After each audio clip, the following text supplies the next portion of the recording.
Hey, welcome back. It's the Alternative Perspective Podcast, the App 868, and I know you all haven't heard that in a while, eh? Yeah, boy. We went on a little 2-week hiatus there. Yeah, we're missing in action. Yeah, so I'm Naldo. I'm Jude. Right, and I would take responsibility for the missing in action situation there. I got that kind of flu thing that was going around, or cold, or whatever you want to call it, that seemed to last pretty long. Up to now, my little daughter's still coughing, you know. Wow. My kids recovered. Yeah, I mean, she not cold and chest or nothing, Yeah. but she still remains a cough. I mean, the day we spoke and they explained, I told her they had started to show Yeah. some, but they never got any worse, and they're back to normal now. And but none of the rest of us ever had any symptoms. So my older daughter never had any issues. No, my wife, no I. Yeah, so I don't know what it was. I mean, as I was telling Jude, a lot of people around me in the office there, in my family, everybody talking with a nasal sound is because it was around. Then the next week, it was flood. Yeah. It was the flood that caused the hours of traffic and terrorized people's lives. I actually see people in the bamboo up to today still fighting up with moving water. You know? Yeah. I had to pass through bamboo number 1 yesterday, and they were still under pressure. Yeah. Them fellas cussing some pump or some kind of thing. So, and they were trying to make up something So everybody had to know about Alcatel. We stopped that one time. Yeah, and people were doing whatever they need to do. I think they weld up something to crank some pump or something, I think, to get the water out of the bamboo. First I retarded. I didn't know how to silence these phones. Yeah. Well, it could be phone retarded. That too. You know, I want to shout out Extra Foods and them. Even though them people today were saying, you know, there's train talk for them, you know, because they see people come with the peel out and whatever. But them still suffering. I mean, it's unfortunate, but I still want to shout out Extra Foods and them for making the effort, boy. Well, I heard not just Extra Foods, but a lot of businesses in Central as well had come together to contribute and help out the flood victims. People can't just leave it at that. They'll be like, oh, they're frightened that the flood victims ain't gonna come out and buy for Christmas now. So that is why they want to make sure they have the necessities to come out and buy niceness for Christmas. But either way, wherever is the motivation behind it, helping people is helping. No, the thing is, I was telling somebody recently, and this is not one of the topics we were going to talk about, but just as we on it now. Is Vinja Naipol was the lady name? The travel agency lady? No. The lady from Extra Foods who was kidnapped. Yeah, it might have been, yeah. Yeah, right? So there's a set of young fellas in my area where I used to live who worked Extra Foods back in the wrongs. And they would all attest that woman, to them, was one of the most beautiful people ever met in terms of personality. And you know, one of them was telling me, and he has gone on to be very proficient in carpentry and thing. And he was telling me when he wanted to do carpentry, you know, he went and he learned, well, you're going to have a course doing carpentry or whatever. And she said, okay, listen, I will talk to them in the office.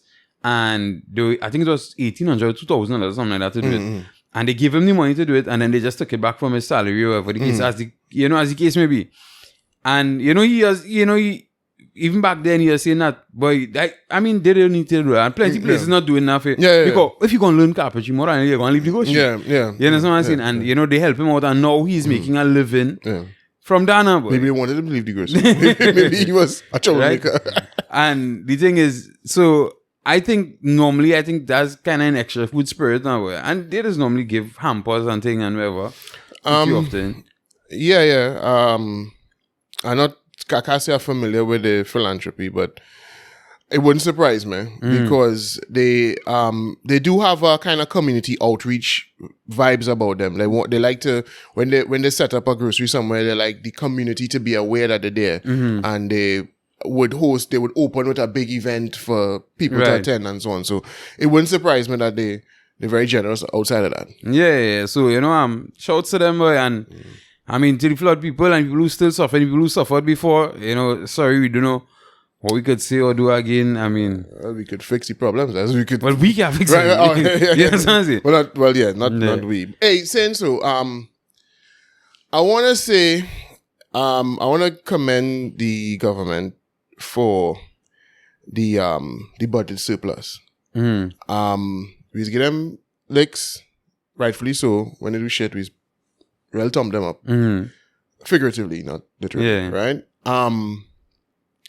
So I guess when something happens that, it looks like they may have done a good job, you had to commend them. So I think it's 2007 was the last time we had a budget surplus, and the Minister of Finance announced last week that I think it's either 1.8 or 1.08 billion. So yeah, I mean, you had to give them a little kudos. Well, the thing is, I'll give them half a kudos, to be honest with you. I'll give them half a kudos because here we have a little budget surplus. But is it because you're holding back the spending a bit? Well, they manage spending, but however they manage expenditure, they budgeted to spend a certain amount and they spend 680 million less. No, but is it that? This is what I say. Is it that what they budgeted to spend was so small? You understand what I'm saying? Less than we even need. You understand? Less than to fulfill the needs of the country. So that now... Well, the country hasn't collapsed. So... Well, the road friggin' collapsing. Yeah, but they can't fix the roads. They've set aside the 150 million for the infrastructural development, but they had to wait till dry season.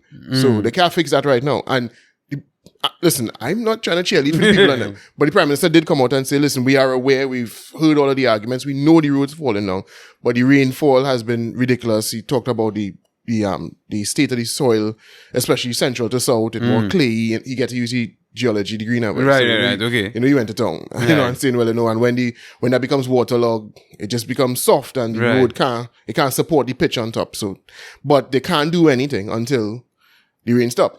So, so they're going to all them little pothole right here on Tumpuna Road. I see a man STI get wood. They from be 14 man because the man STI slow down with the right by prophecy there. Yeah, boy, dog boy. And me know like the B14 man ain't no. The machine from wrong here. They're coming up and skating and I was driving like a cackle too. Yeah. So, listen, I don't know, but ultimately we've always had potholes here and in and around, but on the major roads, it's noticeable now that it's ridiculous.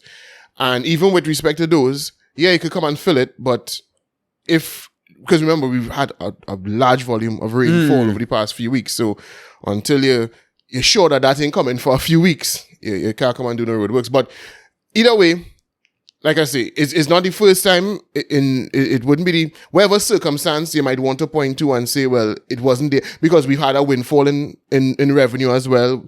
Hydrocarbon prices are higher than the government ain't doing that. You understand what I'm saying? But they did manage the expenditure as well. They did. Well, right. And I mean, okay, so I guess we could give them some kudos to that because had it been somebody who was a bit more careless with money, might have seen money coming in and send it back out. And send it back out same first time. And now, what we use this surplus for. Right. That's the next phase. You gotta wait to see. Right. Because is it that we're going to make some more deposits into the HSF? I think I think he did say that now that this surplus has come in, they feel they have more wiggle room when it comes to putting that money into infrastructural development, addressing the flooding issues and so on now. But where the rest of it is going to go, is it that they're just going to cut checks and send to ministries and say, well, hey, all the extra money spend? Or we're going to put it towards infrastructural development or development in general. Well, boy, here I would suggest to people, you see that Carney area all along over the highway from where it's called, if all could get land to buy there, I think buy it. By Monroe Roadside there? Yeah, all them areas, Yeah. Because they might need to buy back the land to build something to...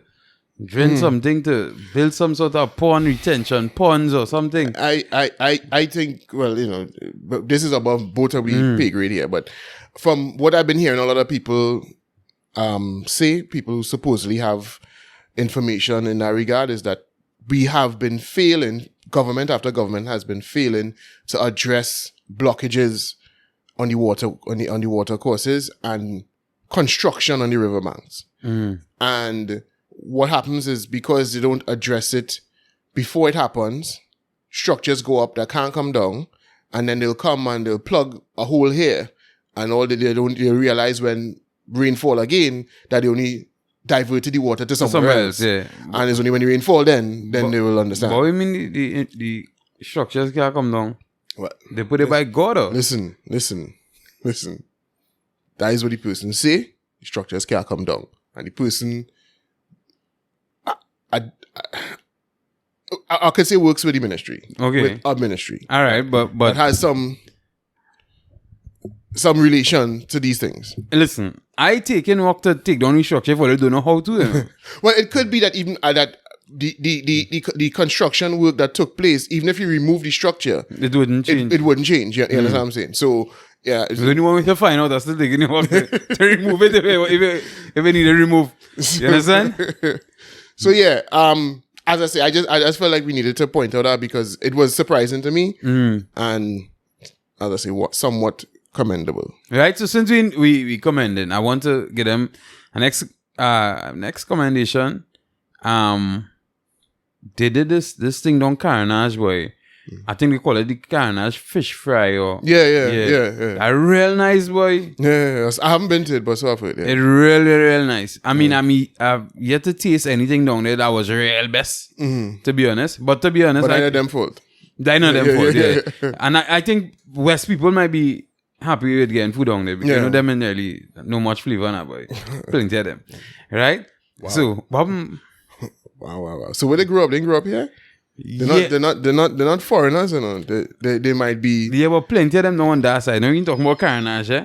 We talking about plenty of them don't on that side, right? But is he at the border? Yeah, but I nothing. It's a plenty of them don't pass the lighthouse, dog. And them only know about powder seasoning, yeah, dog. But there's buy spicy chicken in KFC. Right? There's buy spicy chicken. But I know flavor. I know enough. Yeah, I always tell people, I remember when people used to tell me the best doubles down in the US was George back then. Before it ended up George and George X. I don't even know what that is. Right? There's on Carlos Street corner. They used to be by Brooklyn Bar there. That was the people that oh, okay. Cool. I didn't know that. And I don't know if you ever passed there and see line dog. Yeah. Real line. Yeah. And I taste that and I said, Jesus, take me now. Yeah. What is this? But I know West people in Arima used to rate Arima, or still just rate Arima doubles. Still rate and Arima doubles is lal, eh?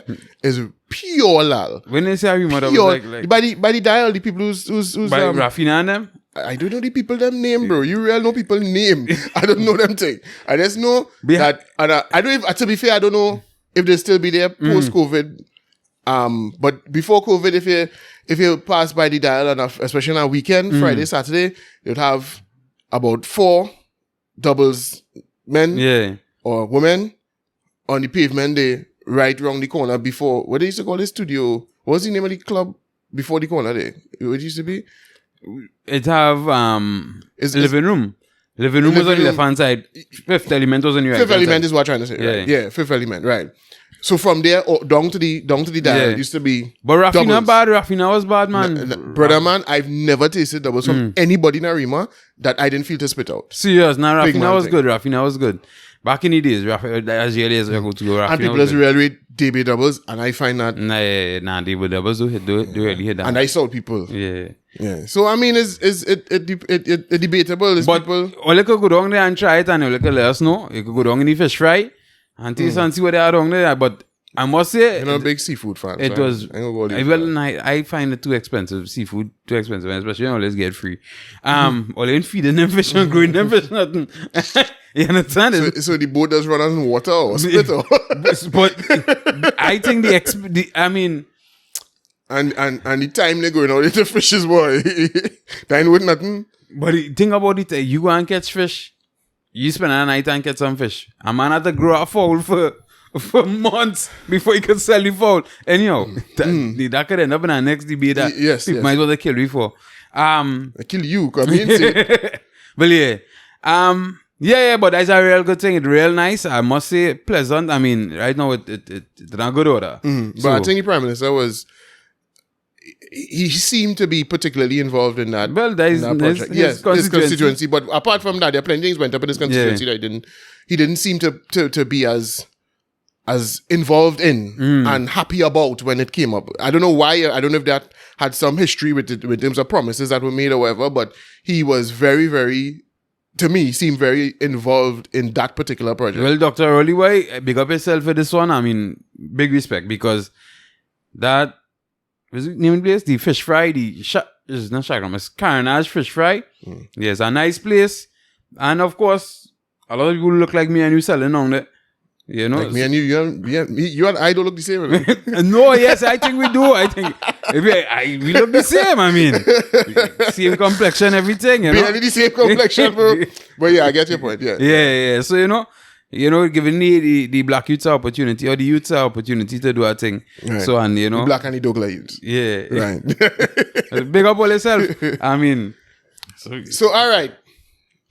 We haven't been able to do an episode since the World Cup start. Right. So you know, people would be wondering. Everybody, is he talking the tongue, right? And it gives me opportunity to talk about football. And, right. I could talk for hours, right? But I'll try not to do that. Not to talk for hours. And, you know, we'll talk. I have some things I want to get off my chest when it comes to the football. But before we get into that, right? We have a few things to address. Right. First of all, this thing is in Qatar, which has been a source of contention, right? Before we go there. Right, yes, right. Before we get to... Right. You say, wonder how to reach Qatar? Right. Because in my mind, I was going to just quickly recap how we got to Qatar. And I went, oh, shit, yes. Jack Warner, right. Hey, listen, the man was integral in making a big move like that. Right. Was seemingly integral. So, this is... No, you're watching the documentary? No, boy. I watch clips because like YouTube people did their own little pieces and whatnot. And I watch it. Right. First of all, I was surprised. I mean, and I just follow these things, you know, intently, as you know. And there was information contained in that documentary I wasn't aware of. Right. Even amounts of money that I didn't know had gone missing. Right. Shaka Hislop actually was detailing what he feels, or what after the audit that was conducted by the players of the funds that came in from our participation in 2006 World Cup. He says 15 million US still missing that can't be accounted for, right? I didn't know about the contribution that came from South Africa that was supposed to be for the diaspora in the African diaspora in the Caribbean, that apparently passed through accounts that were controlled by Jack. I wasn't aware of that. So all of that to say that one of the things, two things I felt, and I don't know how to feel about them. One, they made Sepp Blatter look like he was not innocent. Yeah, but yeah, understand what you see. I heard a lot of people talking about that. Like, why are you all trying to pretend that this guy, or giving him an opportunity to pretend that he knew nothing about these things, right? And that his only mistake was trusting people like, you know, Jack Warner and the Fat Man and Weber and Chris Webber and all that. Chris Webber. What's his name again? Who took over for Jack Warner as CONCACAF head? Something Webb, right? David Webb, I think. Yeah. So trusting in those guys was Chuck Blazer is the fat man whose name I'm trying to remember. Right. Like his only mistake was trusting those guys, or not being as, you know, prudent in overlooking what they were doing. Come now, Dan. Come on. Why are we giving Sepp Blatter opportunity to do that? Now, I know they would have wanted him involved in the documentary. It would have improved the documentary, right? And having Jerome Valky as well, also pretending like he didn't know anything that was going on. You know what I mean? And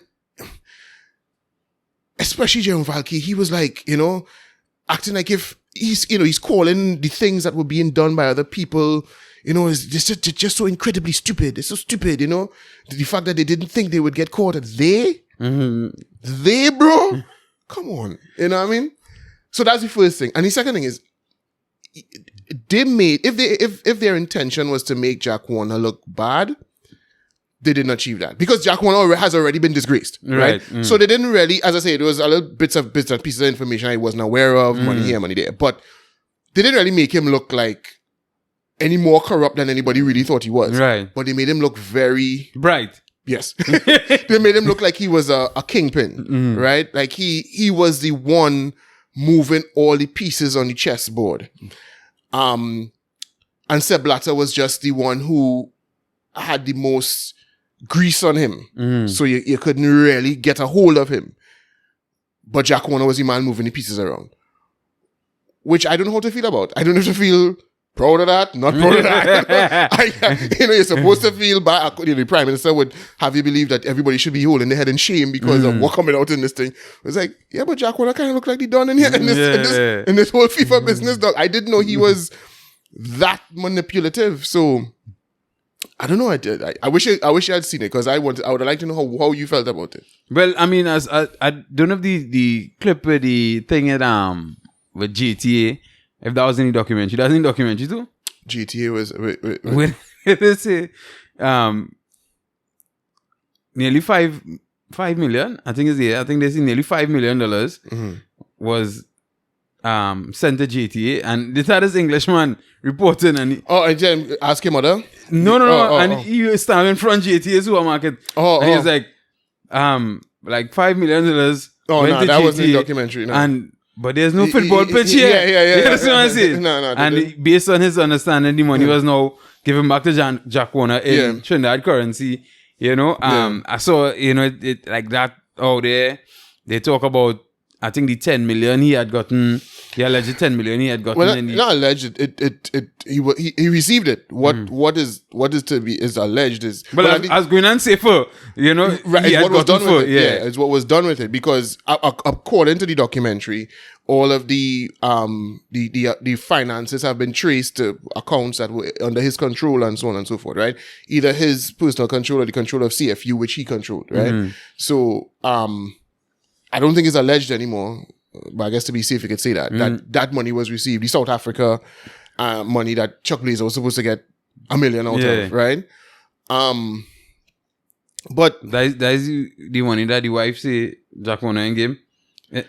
Well, she insinuated that that Chuck never got it because she the way she phrased that he was supposed to get, but she didn't go on to say that he didn't get it. Right. At least it wasn't in the documentary that I saw. Right. Because I guess if she understands how to word things, because she's supposed to get instead well, he got that and she as well was trying to pretend like she didn't know, or she was unaware that, when she heard about that, she's like, what? All this money these fellas playing in? Like, really? Yeah. He's flying around the world with this man being wined and dined by. There are pictures of her in the documentary sitting next to him while they're being wined and dined by dignitaries. So she would have been there for those conversations. Well, those dignitaries were trying to keep everything above board. They were saying, "Oh God." And no, these things don't happen like in the movies, right? I just let you know. I've been in circles and I've been in places, not as a dignitary, but as a worker. And you hear these people having those kind of conversations as you're passing here. And a man will say, well, just check so-and-so in the office Monday. And you go sign off for that now. You understand what I'm saying? That is how it is go. So, come on, though. Don't pretend that you weren't aware of that. But, the bringing it back to Jack Warner now, who, of course, is... Well, we have not a show since it happened, since the Privy Council ruled that, he cannot block the extradition hearing. Right? As far as I'm aware, they haven't posted a date for the hearing yet, right? Nah, I don't think so. Right. So, it is possible that he could still be extradited to the United States. He's 79 years old now. Who knows how old he would be when this is all concluded, because, I thought it was just one appeal he had, but apparently it's two. So if he loses the hearing, there are two appeals he could go through, two appeal processes he could access, and then he would, if at the end of it all he'll have to be sent to the States to face charges. But who knows? But how long now? All right. Do you feel though that a lot of this, because for one, with the documentary, right? Now, obviously, the court things are going on, right? But do you think, and this is something that I think we have to acknowledge, because a lot of people, they say, well, I see this in a documentary, I hear this in a documentary, it was in a documentary. Yeah. Acting like if people who make documentaries aren't unbiased. Yeah, unbiased, and this is all, you know, in good faith. Right, yes. You understand what I'm saying? Yeah. And so do you feel that it might have some sort of, I didn't want to use the word malicious. 100%. But 100%. All the people pretending that bribes is not, they didn't know that's how FIFA used to operate. This is my personal opinion, but it is my opinion, and I would, if I had a house to bet, I would bet it, that what is at play here is that they just vex other people's bribes worked. Right. The US and England felt entitled to them to World Cup. Right. And so that's what I was going to say. Do you think that all this rage really coming out of... Yes. Well, what he did, how he misled the English in particular, that pissed them off. Because remember, he took David Beckham and Prince, and it was Prince Charles or Prince William. I think it's Prince William he met. But he took the two of them for a ride. Right? He took the two of them for a ride. Remember, he got them fellas to come and play here in a friendly. You understand what I'm saying? Beckham. Yeah, we get to see Gerrard in the stadium. Yeah, well, I wasn't here, but you got to see that happen. If he was here, you get to see that, right? Happen. Because I saw it happen. Right. And because they felt they were doing the very same thing. Now, they would say there's a difference between giving Jack Warner money, and like, you know, putting on, investing in football in Trinidad, or coming and playing a friendly in Trinidad or whatever, right? But that is what you and I know of. Who knows what offers will come in under the table, right? But what he did to them, I guess you could say, would make anybody pissed. So they would get... But you know, it come like, dog, and like, all right, this might seem a bit off, but you know how they say about snitching, right? Yeah. So the thing is, in my opinion, if I'm not in crime and I decide, and you do me something, whatever, and I decide to go to the police, I'm not a snitch. Right. But if all of you in crime and you do me something that's unjust, right? I mightn't go to the police, but I could be vexed, right? And I could take it out in whatever way I could take it out, and that's what they're doing. They decided. First of all, I think he affected their egos, because in their minds was this little. This man just took the entire UK for fools, right? He toyed with I remember the royal family, bro. He take them for a ride, and what they would say is that, okay, it wasn't just that he took these favors, but he gave the impression. Jack Warner himself claims he never officially told them that he was supporting their bid, right? But they would, I don't know if they say he said it, you know, outrightly, or they just say, well, listen, he definitely gave us the impression he was supporting our bid, right? That's what they would say. They would say, okay, you didn't just take these favors. You didn't just say, okay, well, listen, impress me. Yeah. I can't tell you whether you'll get it or not, but impress me. No, he kind of gave them, don't beat up now. All again is, or at least I voting, and I'm bringing CONCACAF votes with me, right? For it to get this World Cup. And then they didn't get. And I think that's what pissed them off more than anything else, that he took them for a ride. The fact that he got the claim he, you know, allegedly was bribed by Putin and got that 5 million or whatever, that's neither here nor there. The point is, you lie to me. You take me for a fool, and I'm David fucking Beckham. I'm David Beckham then. You know what I mean? And Prince.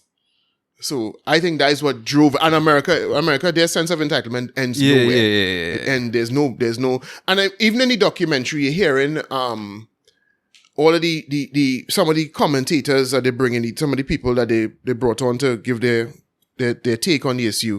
You know, they kept saying that, you know, America and England, everybody knew they were getting the World Cup, but that's not how it's supposed to be. Yeah, how everybody could know before. That's not how it's supposed to be. Yeah. That's not how it's supposed to be. Everybody. If that's the case, because remember Barack Obama had Well, he did a promo video. He did a video, but all that's fine because what he was doing is trying to.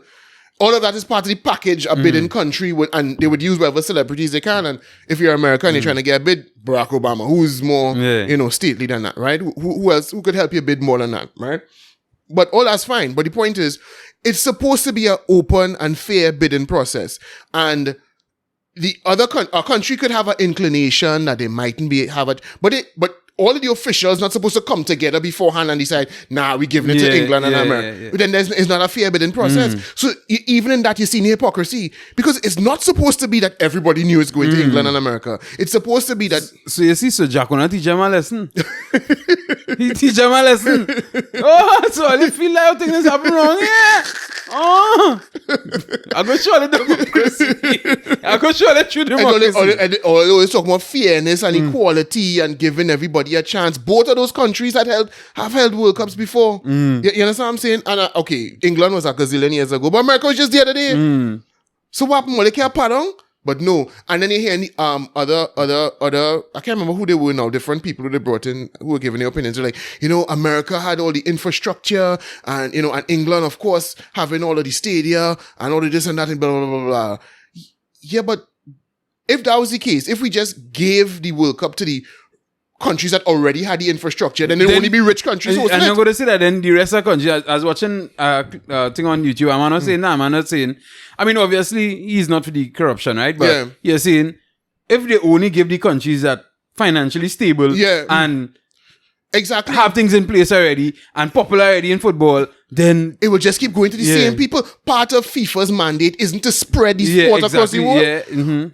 South Africa would not get the World Cup if that was the case. You understand where I'm coming from? And nobody complained about South Africa. I mean, afterwards, when the corruption in the bidding process alleged came out, then they had issues, but nobody had any issue with the World Cup prior to it taking place. And to be fair, and that's the next thing, allegations of bid rigging came out after the World Cup was granted to South Africa, but not before the World Cup happened, was held, So in between when it was granted and in between when it was held, South Africa came under fire for that payment for the diaspora. That came out before the World Cup was held, and nobody wanted to boycott that one, right? So ultimately, I don't understand this whole this.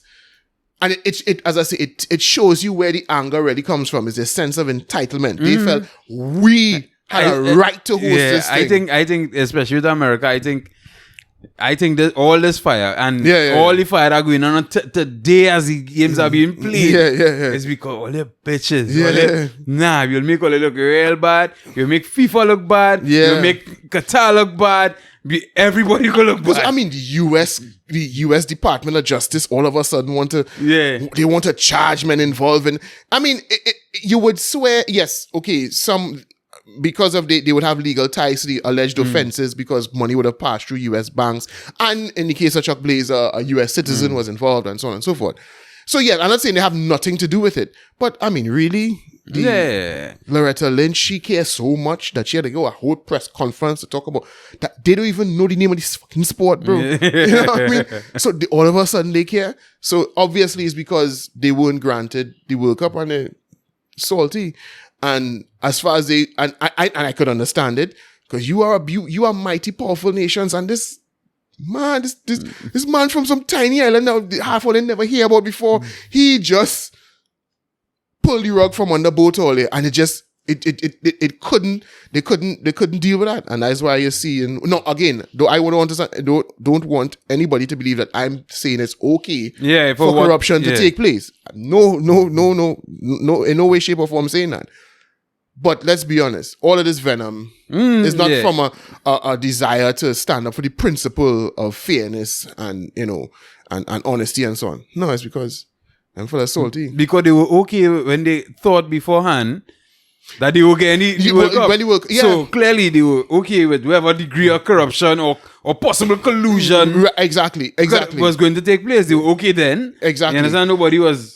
Because to me, my thing is, if we're going to allow massaging of dignitaries in order to get votes, and where does the line stop? What you expect it's okay for me to openly court your vote, right? To openly,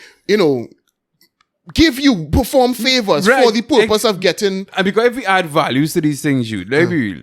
If we add a value to the England team coming here to play football, dog. Yeah. If they had an appearance fee or whatever, Yeah. that could be monstrous. You know? Yeah. You understand what I'm saying? Yeah. So it's kind of the same thing going on. It's just not money passing. Well, I know. As I say, what they would say is that's different from giving Jack Warner himself money. But that's what I say. But let me real. It is not. No one should be. It should be that you put together a bid, say how you're going to get the money, how it's going to benefit the nation, how it's going to benefit football, how it's going to benefit FIFA, how it's going to benefit the fans, everybody. You put that package together, you make a presentation, and then you go about your business. Because my thing is, it's not like England is coming here to play all the time. You understand what I'm saying? Or England is coming here regularly. They played a friendly against Trinidad and Tobago because you'll never play a friendly again. Right?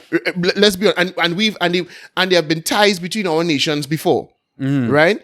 In terms of first of all, we are former colony, and number two, we had players. We've had players in the Premier League, in Championship division, and so on across. And at least maybe it happened many years ago, when I don't know, but in my living memory, that we've never played a friendly against England. So it was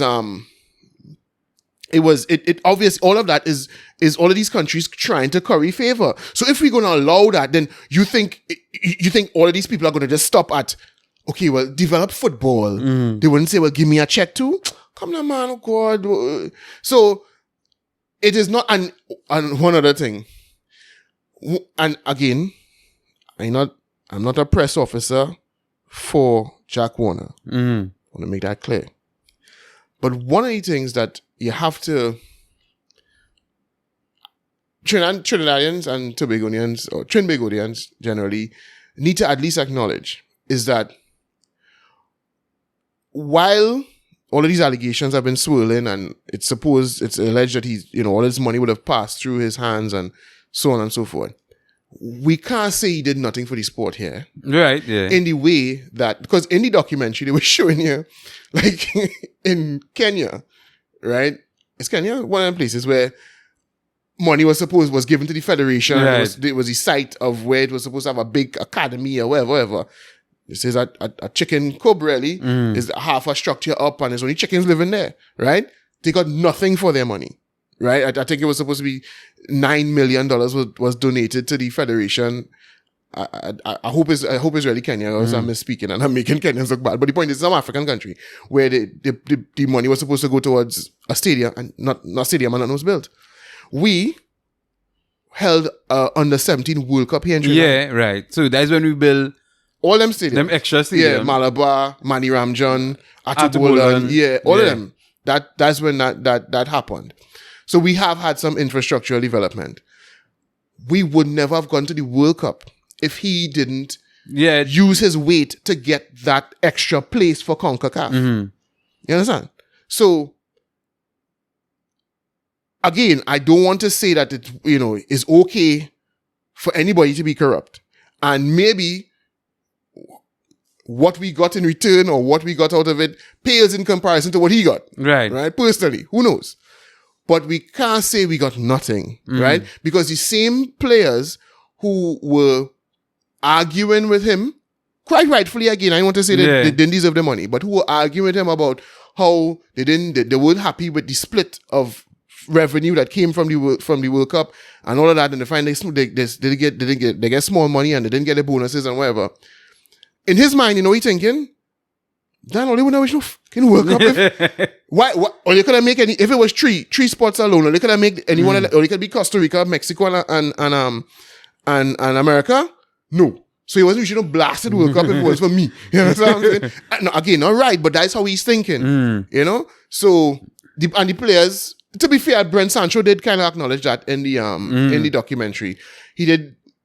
He did say that Jack Warner did a lot for Trinidad and Tobago football. He also did a lot for himself. Hey, listen. I'm going to make a real bad joke there, boy. What was that? Like, I'm like, up in the pastor in the church, boy. Pastors we build in church. Yeah. But the house getting bigger than the church. You understand? And his personal vehicle better than church bus. Yeah. You understand? So Like that is standard, you know? But yeah, we can't pretend at least that there are things that we have now that we wouldn't have if Jack Warner wasn't the wheeler and dealer that he was. And, you know, he recognized sitting on a pot of votes here in CONCACAF how important he realized, you know, we are tiny nations, but because of FIFA's voting system, he could swing a big stick, and he did. And now, let me tell you what's the thing to it. And I think we, as citizens, we kind of squander the opportunity sooner, boy. Well, yeah, of course, yeah. Right? Because, you know, if we really put these stadia to use, yeah, right? And we actually, the rest of people, whether it be personally, when I say personal, people and their personal push, or even private sector, investing to help little teams come up and little programs happen, we could be chilling out more players and good players. And, yeah. But, you know, so you cannot start the ball rolling, set a foundation. Yeah. That. So you can't say the facilities not there. You can't say if you want to start and have a functioning league, well, how we gonna do that? How we gonna make people come and play in some open field in Borneo or in thing? Well, we do a proper stadium. So no, you have proper stadiums. Well, to be fair, you know, good boy. I saw somebody from the NTA saying. Yeah. You sent me that video about how, you know, the stadia not open to the public. Yeah. Right? I don't have a problem with that. Because my thing is, because people could deface it. Right. These things have to be maintained. Exactly. Right? And they had to be managed. You just leave the stadium open. And man just had to go and take out seat. Yeah. Man goes, hey boy, I like this grass, boy. And it's becoming cut patch of grass to move with it. And the thing is, like, in the case of Malabar Stadium, there is a training field next to it on the outside that you could go and pick up a football and go and sweat if you want. Once, I think it's Santa Rosa FC that's used there and as an official training ground, right? And once somebody who's you know, some group or club, whoever it is, have access to it, once they don't have access, you could go and sweat it. Right? I see youth men sweating all the time. I used to go there and run around the field, right? Not play football, but you know, jog around the field. So it's not like if there is no party stadium that, you know, people and Malabar, you know much activity, exercise activities take place because they don't have to run on the track on the inside. They run around the stadium. You know, people run in the car parks. They, you know, they have car shows in the car park. You know what I'm saying? So it's like if the stadium is there and nobody ever gets to use it. And there are several things that are built by the state that the public can't just walk into and use. You know what I mean? But what I would have a real issue with, I've been seeing a lot, is these locked community centers all over the country. That I have an issue with. Because a community center, I should be seeing community activity there every day. Right. You know what I mean? Because I remember when I was growing up, Belmont Community Center, apart from having a preschool in it, we used to go there and play in the afternoon. Well, I think one of the problems you would hear about, and you know, quite recently I was talking to somebody about that, right? And I think people don't want the responsibility, because like they don't want to pay people. Like you have to pay somebody to open it and close it and maintain it now. Right. But it's not guards there, right? But I think the guard don't want to be the one in charge of opening and. But no, okay. But my thing is, there should be an element when the community center is being built. There should be an element of it where people could come every afternoon, play, so whether draft, whether you have a committee or something and they get some people a little stipend. I agree, but I think that is the conversation that needs to be had. Or because I think, like, you know, what they kind of depended on is, you know, people in the community who for the community. But then people, when they had their lives to live, I want to be opening the community center, wherever. So I think they need to put something in place that you give somebody a stipend or salary, and they in charge of. Again, and that's the thing. But the point I'm trying to make now is, if you don't want to do that, or if that's not part of the plan beforehand, then you build the community center, and if a section of it, the part that the whole area or wherever, or the area where you're planning to have some classes, or where there might be things that could rip apart and need to be, that part remains locked. But there should be an area, a part of the community center that is open to the community every day. So what I'm saying is, it's a community center, right? It's supposed to encourage community activity. Yeah. So you're going to close off access to it. So then there's no place that people can even come and lime. You know what I mean? Just come and sit down and lime or play checkers, draft. Isn't that what's supposed to happen? It's supposed to have we're supposed to, it's a communal space because it's a community center. I think, to be fair though, let's be real, how the government is dealing with things, and I'm not saying just PNM or UNC too, probably UNC a little less, but is look at community center. Right. But what happens from after that? Right. You understand what I'm saying? Yeah. Right? True. And you know that is what's happened plenty of the time. Look this. Because they just want to put on some list of achievements there was somebody rattle off when it's time for election or time for mid-year review or whatever. So they want to say, oh, this is what we've done. I think especially people go past the community center, it lock up and they ain't go take it on like you. Yeah. So tell them when they come talking election time, walking around, look at the beautiful community center you built. Yeah, but it always locked. It always lock up all over the country. The nicest community centers in these communities are all locked up. The one in Dago seems like it have activity right. I don't people paying and using it. Right. And that's one of these people to live in and then they have problems in Dago. Living or like flooding and emergency shelter. Oh, okay. Well, that's good. At least that has space. I don't know. I never seen. Like the one in Diamondville. Like the one on the corner opposite True Value. Yeah, that ain't too long, Bill. Yeah. I never paid attention to see the size of it. But there's another thing. You know, they don't even have space in many of these to be like shelters for in the case of natural disasters or emergencies. So you're wondering what these things being built for, or if it's just contracts. You know what I mean? Right. Yeah. So you know that is go. All right. We have plenty to talk about today, so we had to switch. We had to keep on point. So somebody woke up. Right. So there's what led to the World Cup, and then there's been the bacchanal with how the Western media in general is trying their best to paint Qatar as enemy number one. They're trying their best, in my opinion, to ruin this work. They don't want this World Cup to be a success because they think if it is a success, it would kind of paper over, or the term they use, sports whitewash the Qatari government, which in their opinion is an authoritarian kind of regime. So, what are your thoughts? Let me ask you. Why I keep it to this mic, bro? Yeah. What are your thoughts on that? Well, the thing is, obviously, I notice it, and because I pay attention to what's going on I pay attention a lot of the times to what's going on social media, and you know, the discussions people have, and whatever the case may be.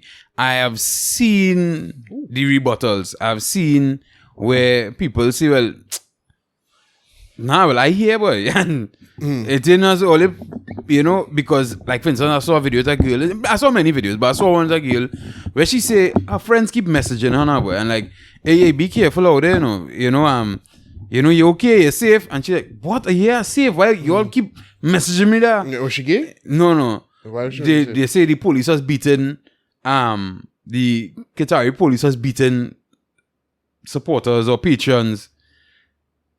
So she's like, what, random patrons? Who was saying that? They're saying like the patrons were getting unruly and the Qatari police was beating them.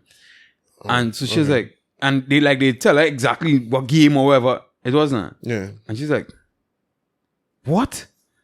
And then so she showed back a clip of her when she went and she's outside, and she showed back a clip. No, this is how it was. I was here vlogging and I haven't heard about that, like random beating people for and she's making like, noise and things. And she's like, nobody beating nobody. We all here having fun. Yeah. You understand? Yeah. She said the most is at a point where security guard had kind of line off, but it was like just direct people in which direction to go. They didn't tell anybody anything. They weren't doing anybody anything. Yeah. But you know, she was like, well, boy, I don't know what people talking about. I mean, I haven't heard much of that. I haven't heard much trying to malign like what's happening actually in the country right now, other than, you know, the treatment of anybody who tries to protest, who indicates that they come in there to protest. Or I think it was a Danish reporter who they mash up the camera. He tell me can't film there. But they're saying, you know, that not the Qatari officials, but the journalists the media house that he works for said that, he got permission.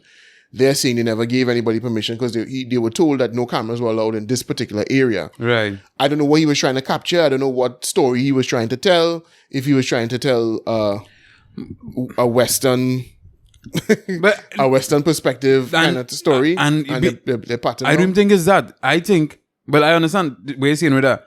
I think a lot of them just trying to provoke them, Not even trying to tell a story or not even trying to actually do what it. I think they're going there to provoke them to get a particular response. So they will look bad. Yeah, and to capture it. Yeah. And obviously how this thing is go. Yeah. They're not going to show the part where they provoke the situation. They're going to show the part where the reaction and be like, look, you see this is what's going on. This is how militant they are. Exactly. How intolerant they are. Right? And I think a lot of that going on. Like the fellow who went with the rainbow jersey and they're like, hey, you're going on, Brethren. Yeah. Right? Yeah. You can comment about you gotta change that jersey. Yeah. You know that you gotta change the jersey. Yeah. Dog, you went to that? Well, okay, listen. What they would say, we gotta be fair to both teams, right? Both sides. They would say that. Could you say both sides? I mean, because that side, one side will say to have two sides, have multiple sides, but anyhow, yeah. Right. So, journeying back to the land of sense, right?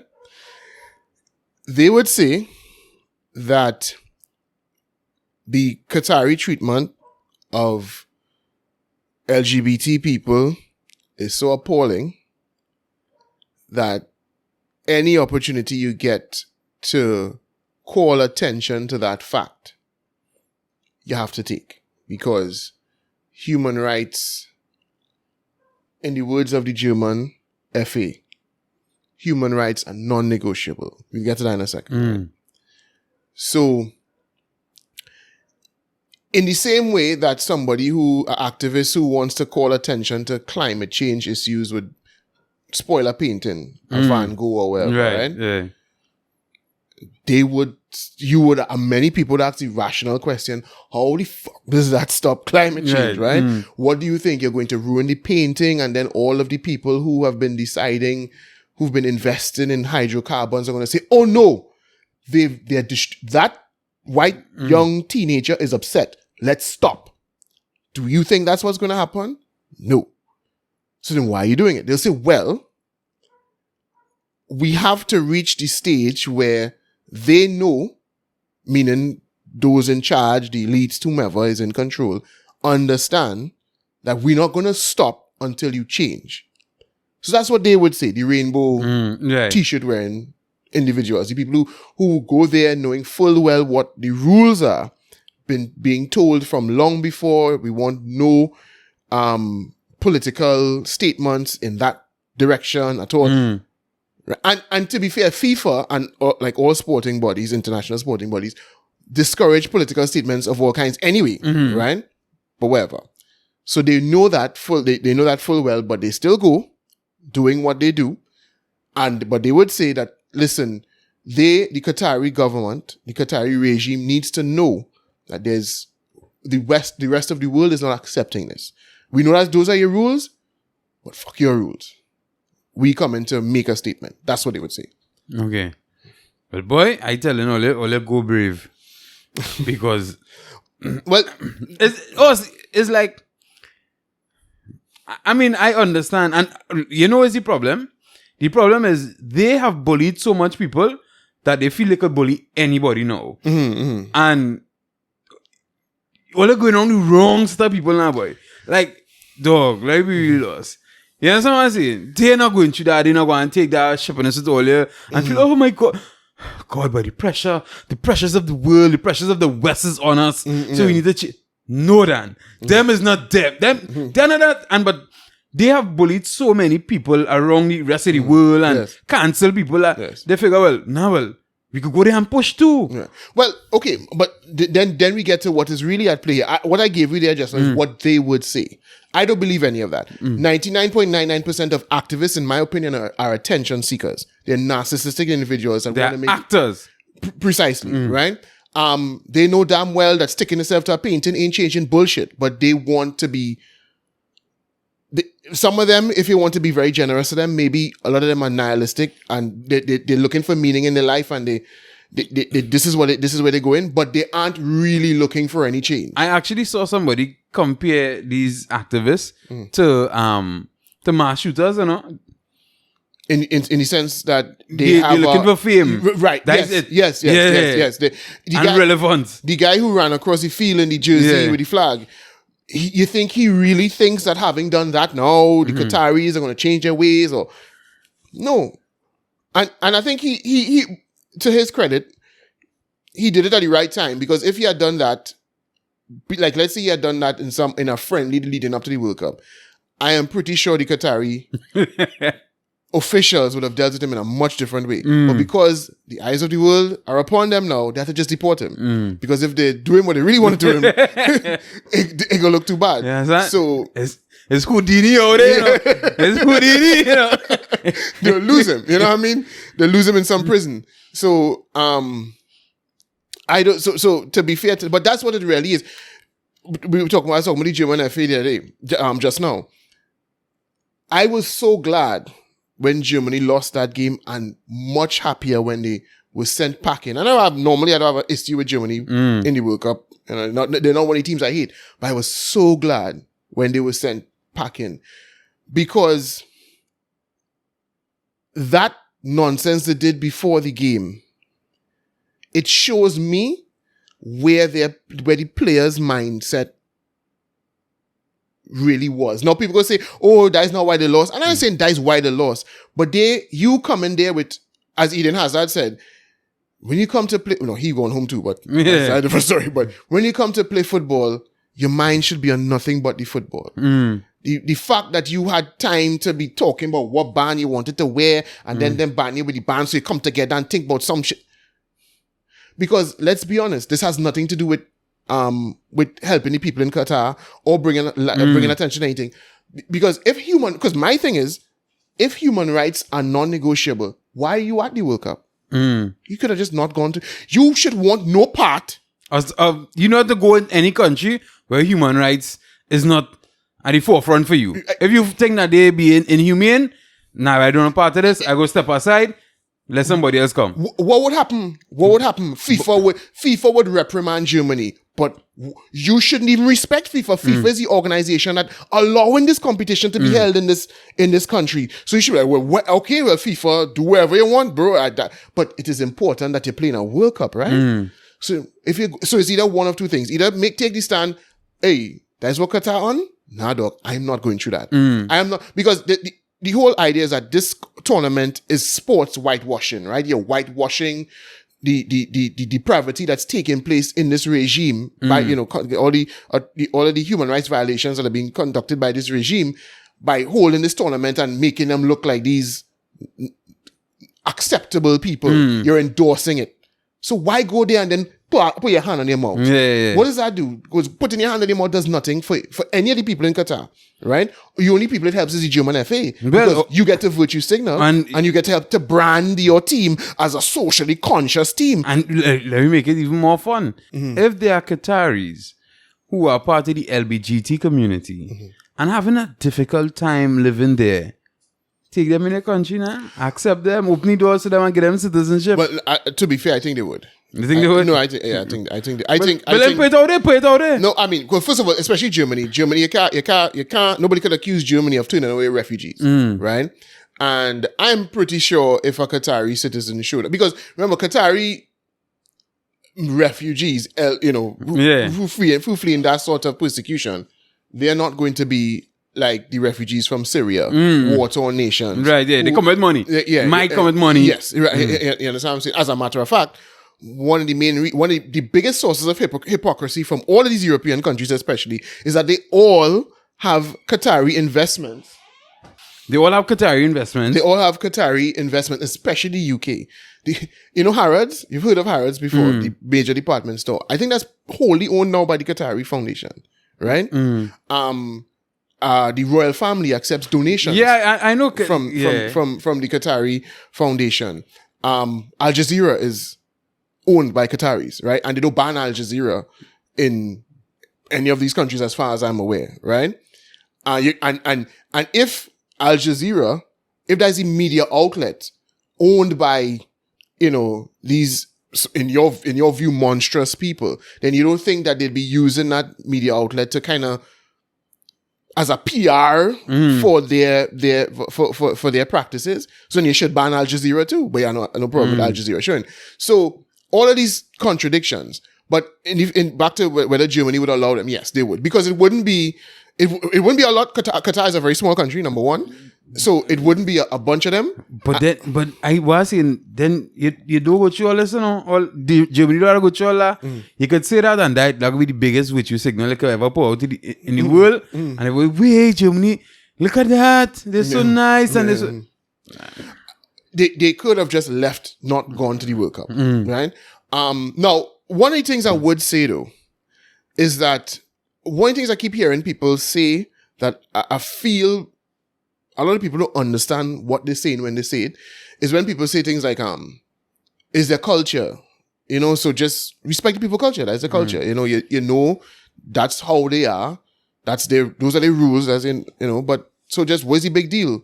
You want people to respect your culture, your rules, your norms, so just respect theirs. But I don't think those people really know what goes into enforcing those kinds of rules over there. I was watching a documentary with they described him as a Qatari gay individual, gay man. I think they did call him a man. But they said exiled, right? So I wasn't sure where he was living. They didn't say where he was living or whatever. But he was talking to, it was on Sky News, UK Sky News, not Australian. And I understand you can't trust mainstream media, especially at a time like this. They'll be doing everything to make Qataris look bad. So who knows if everything this guy is recounting is in fact true. But I don't doubt it, because how else would they enforce these rules? Because what he was saying is like, listen, when they find out you're gay, they come and they hold you, they arrest you, they kidnap you. It's kidnapping is the term he used, and they torture you. And they torture you for a while to kind of break you. And then, all this time they will take your phone and they'll hack into your phone, or they'll get your information or whatever, and they'll look for your networks, because, all right, well, you must have some friends, right? You must know the rest of them, right? And there's like, all right, cool. So after a few days or weeks or whatever of torturing you, then they'll be like, hey, you want to come out? You want to leave? Well, all right. Well, when you leave, you have to go and rope in all your friends, right? You have to set a trap. You guys bait now for the rest of them. So you now have to decide, hey, I could stay here and continue getting tortured, or I to go out there and then bring my friends in this vibes. What I was hoping that the reporter would have asked is, so what happens? Do they languish in jail? Do they subject them to conversion? No, he did say they subject them to conversion strategies, right? But what happens is it that you have to, how do you exit? How do you leave? You know what I mean? But the point is, that is what they do to enforce their rules. Because you could say, well, they don't, across they're not on that. Yeah, but how do they enforce not on that? You know, because them being not on it doesn't mean that it ain't gonna happen. Human beings are human beings. So they could be as intolerant of it as they want. But people do, in fact, engage in activity. Yeah, but my thing is, though, at the end of the day, even if that's what they do across there, right? Me vex with them, you know?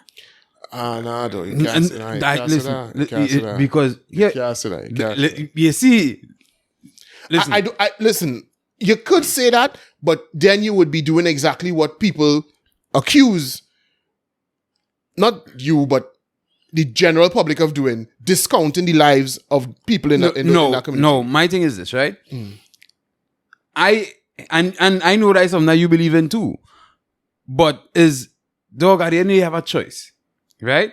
And okay, if that's what you feel it, you feel like that's what you want to do, you want to be that way, leave the country. You could seek asylum in countries that more accepting to that. Yeah, but my thing is, though, that is not something that you can't tell me respect your culture if that's what your culture is.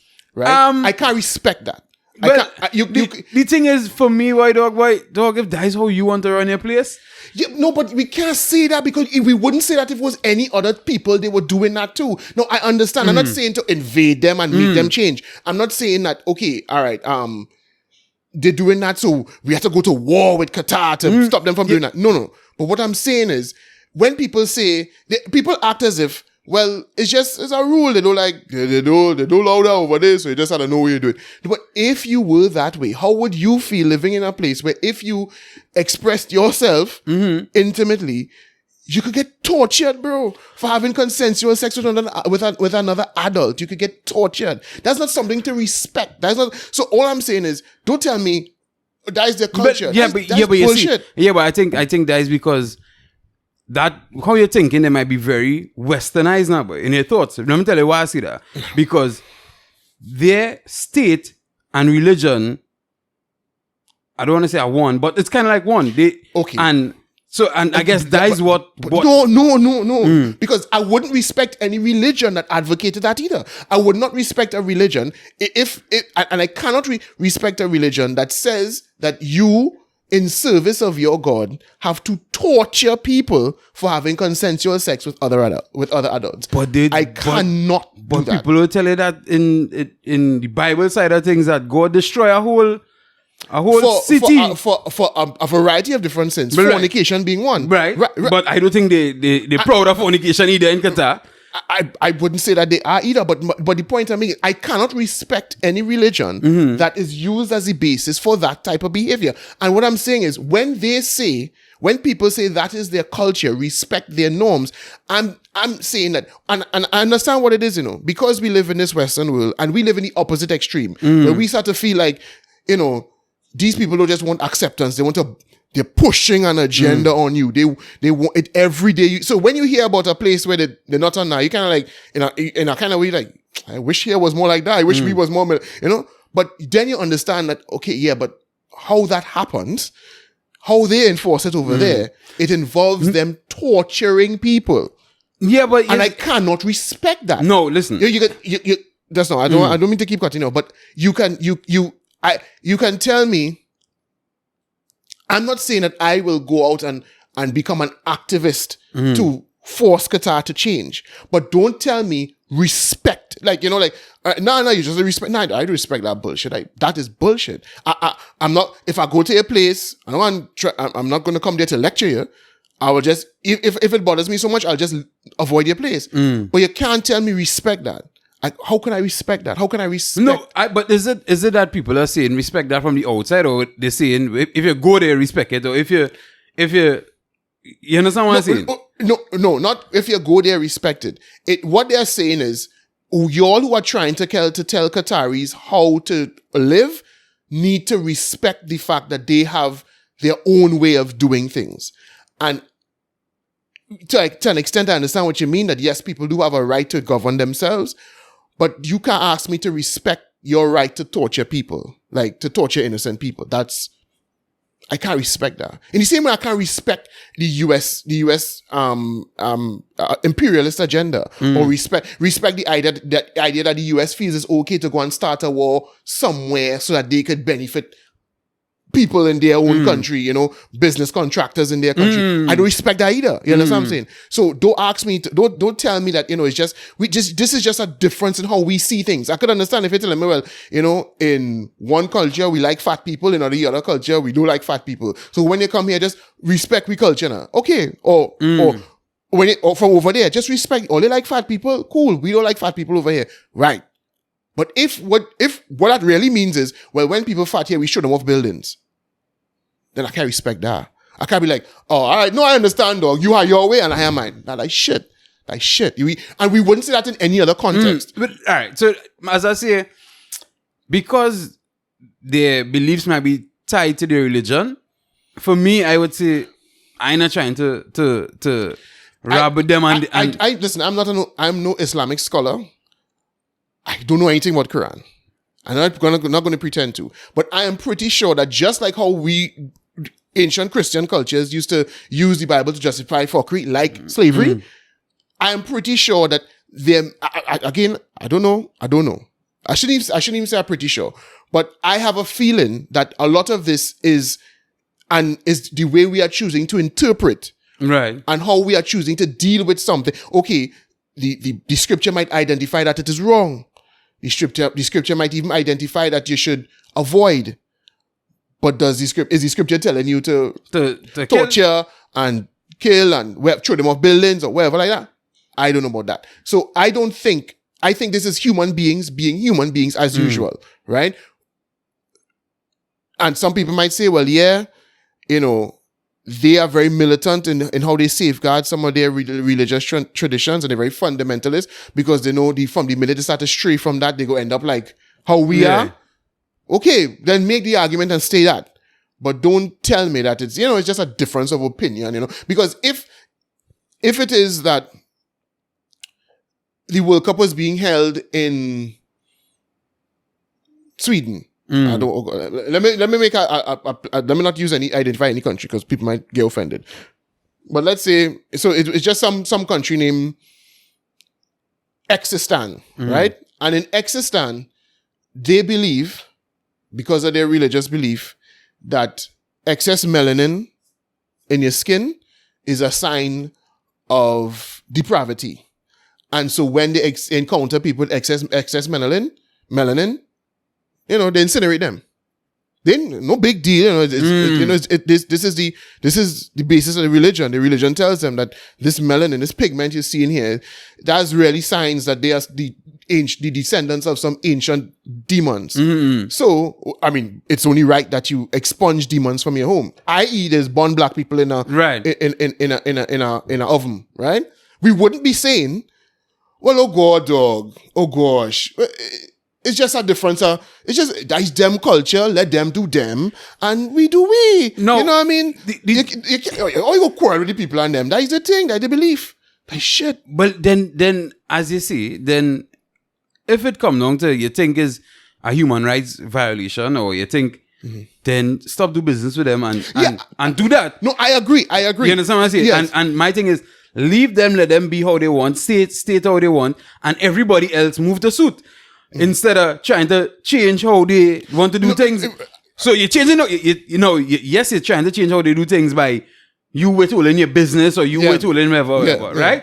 Because everybody else showing, right to do that. Right, and you have a right to do that, and you're showing that this is my stance. Yes, you understand what I'm saying? This is my belief, and I'm not going along with that. Yes. But I think trying to rob somebody or trying to rob them to change what them doing, you understand what I'm saying? I think sometimes it is end up empowering them more than actually fixing the problem now, boy. I agree 100%, I'm not doubting. The reason why I brought it up is because the way I keep hearing people flippantly saying, is the culture, that is the basis of the argument. You have your ways and you don't want people imposing your views on, but I don't think people understand what we're really talking about. Because in the same sense, if it was Existan, and Existan is the born black people in an oven, and people were vocal about the fact that they don't accept that, nobody would be telling them, oh God, dog.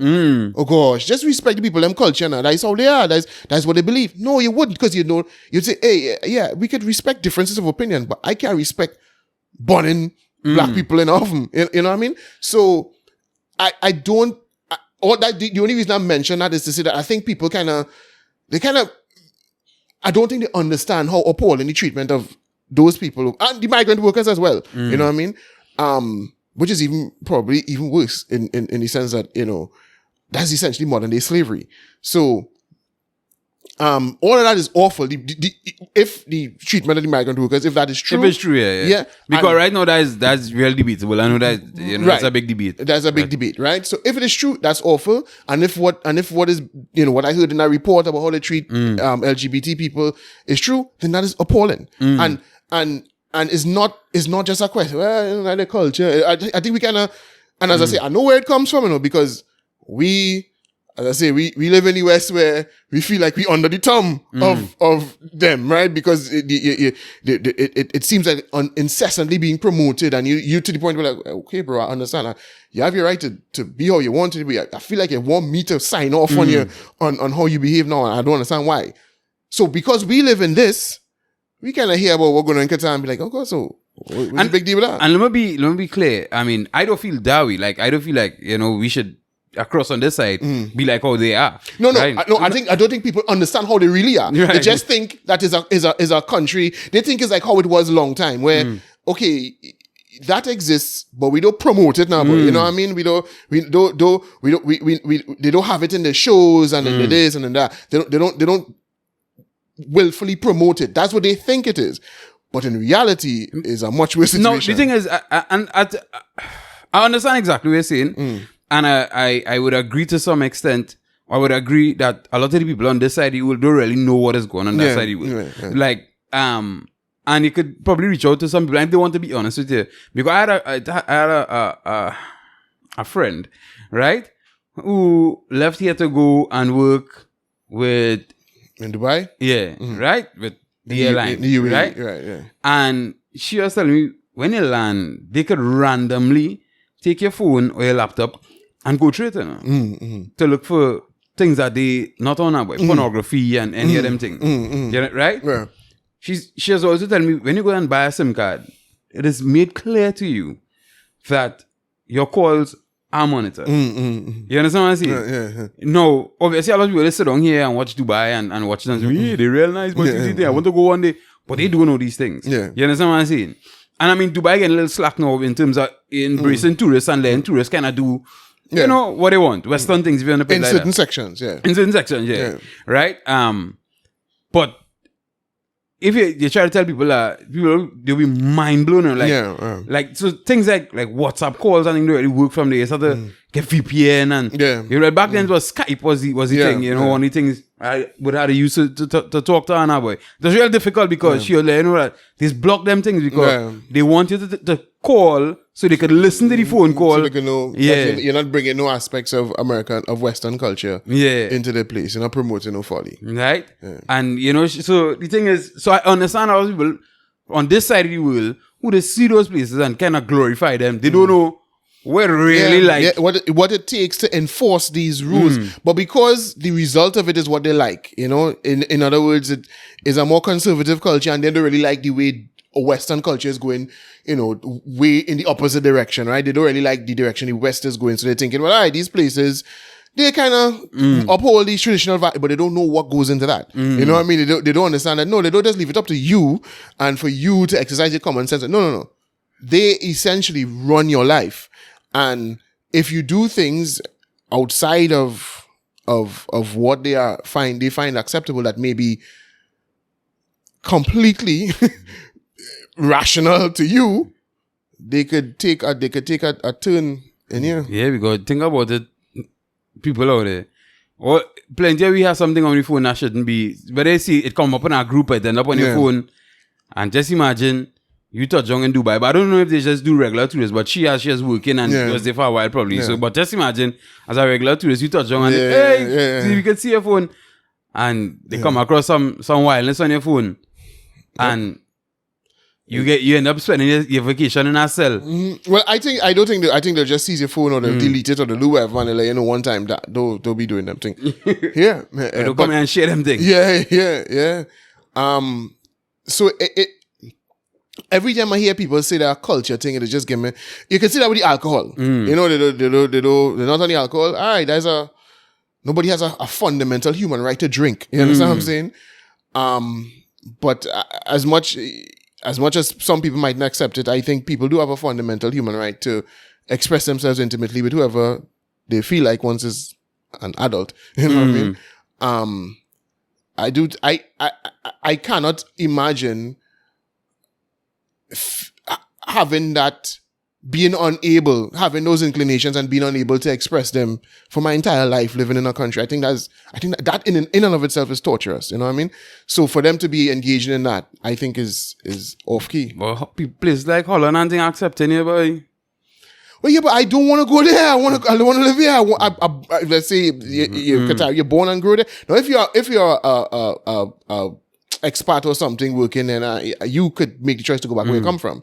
But if you're born and grow there, like why should I have to leave where I live? Because a shitty place is a shitty place. Yeah, but I mean, listen. Because even if, like you just said, even if they're not, and I could enter this real long, even if they're not terrorizing them or torturing them, right? But people shunning them and people moving a kind of way with them. You want to live in a society like that. Like overly conservative societies in the past, right? You want to live in a country like that. But you know, because you don't have a right to live anywhere else, right? Anywhere else you go, you could be denied. You could be denied entry. You could tell your story fake. I don't know. I don't believe you. I don't believe you're really gay. I just feel you're using that as a thing to come to Holland, whatever, right? So you can be denied. You do not have a right to reside anywhere else. So it's one thing to live in a society, let's say like Trinidad and Tobago, maybe 50 years ago, where obviously gay people existed, but it was something where, you know, people could... You would only really find like in the media. Nah, that's a joke. That's a joke. But people would openly, you know, lambast you if you're in the road and you're not even engaging in PDA. I mean, just... You just look like you're that way inclined, and people call you all sorts of names or whatever. Obviously, that's awful. And people back then would have wished they lived in places like Greenwich Village in New York. You know what I mean? They would wish they could just transpose themselves over there. But at least, short of people beating you up, right? At least, if you had thick skin, you could live your life fully. Because to me, again, if you can't express yourself intimately, then you can't live a full life, right? Now a priest could choose to do that because he choose to do that himself. But for me to not have made that choice myself, I think that's torturous. So at least you could do that, and nobody gonna kick down your door and lock you up and come and drag in a cell and beat you up. At least, but to not be able to do that, bro, I think that's appalling. So all I'm saying is, when we're talking about their culture, understand that is what it means. It doesn't just mean, we conservative and we don't like them thing. You know what I mean? It means... You might get some thump. You could get thump up. Another thump that you like. Alright, cool, we out.